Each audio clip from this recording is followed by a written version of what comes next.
സംവരണ വിഷയത്തിലെ സുപ്രീം കോടതി വിധിക്കെതിരെ ദലിത് ആദിവാസി സംഘടനകളുമായി യോജിച്ചു പോരാടുമെന്ന് KPMS. ജാതി സെൻസസ് നടപ്പിലാക്കാൻ സമ്മർദ്ദം ശക്തമാക്കുമെന്നും ജനറൽ സെക്രട്ടറി പുന്നല ശ്രീകുമാർ നേതൃയോഗത്തിൽ വ്യക്തമാക്കി. ദലിത് ആദിവാസി സംഘടനകൾ ചേർന്ന് നടത്തുന്ന സൗത്ത് ഇന്ത്യൻ കോൺക്ലേവ് അടുത്ത മാസം കോട്ടയത്ത് ചേരും.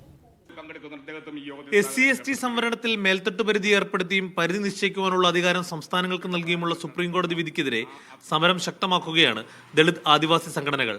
സംസ്ഥാനതല കൂട്ടായ്മയുടെ നേതൃത്വത്തിൽ നടക്കുന്ന പ്രവർത്തനങ്ങൾക്ക് കോട്ടയത്ത് ചേർന്ന KPMS നേതൃയോഗം പിന്തുണ പ്രഖ്യാപിച്ചു. എല്ലാ ജില്ലകളിലും നേതൃയോഗങ്ങൾ നടത്തി സമരത്തിന് സജ്ജമാകാൻ നേതൃത്വം ആഹ്വാനം ചെയ്തു. ജനുവരി 25 സമരം നിങ്ങളൊന്ന് ആലോചിച്ച് നോക്കൂ. വീഥികൾ നിറഞ്ഞൊഴുകി, വരികളല്ല നിറഞ്ഞൊഴുകി. ആ സമരമുഖത്ത് നമ്മൾ 2 പ്രഖ്യാപനങ്ങൾ നടത്തി. ഒന്ന്, ജാതി സെൻസസിന് വേണ്ടി ഒറ്റയ്ക്കുള്ള സമരത്തിൽ അവസാനത്തെ സമരമാണിത്. ഇനി ഒറ്റയ്ക്ക് സമരം ചെയ്യില്ല.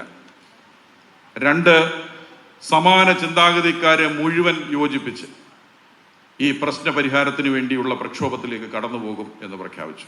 ജാതി സെൻസസ് നടത്തണമെന്ന ആവശ്യത്തിൽ പിന്നോട്ടില്ലെന്നും പുന്നല ശ്രീകുമാർ വ്യക്തമാക്കി. ശരിയായ സ്ഥിതിവിവര കണക്കുകളുടെ അടിസ്ഥാനത്തിലായിരിക്കണം സംസ്ഥാനങ്ങൾ നയം രൂപീകരിക്കേണ്ടുന്നത്. ശരിയായ സ്ഥിതിവിവര കണക്കുകൾ വേണമെങ്കിൽ നിങ്ങളുടെ കയ്യിൽ എവിടെ സ്ഥിതിവിവര കണക്കുകൾ? ആ ശരിയായ സ്ഥിതിവിവര കണക്കിന് വേണ്ടിയാണ് നമ്മൾ പോരാട്ട രംഗത്ത് നിൽക്കുന്നത്. നിങ്ങൾ ജാതി സെൻസസ് നടത്തൂ. വിഭവത്തിന്റെയും അധികാരത്തിന്റെയും വീതം വെക്കലിൽ നീതിയുക്തമായ വിതരണം നടന്നിട്ടുണ്ടോ? ഞങ്ങൾക്ക് ഉചിതമായ വിഹിതം കിട്ടിയിട്ടുണ്ടോ? അർഹമായ വിഹിതം കിട്ടിയിട്ടുണ്ടോ? ഞങ്ങൾ ചോദിക്കുന്നതാണ്.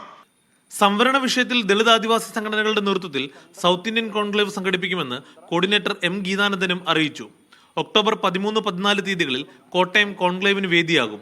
കേരളം, തമിഴ്നാട്, ആന്ധ്ര, കർണാടക തുടങ്ങിയ സംസ്ഥാനങ്ങളിൽ നിന്നും 1000-ൽ പരം പ്രതിനിധികൾ പങ്കെടുക്കും. മീഡിയ 1 കോട്ടയം.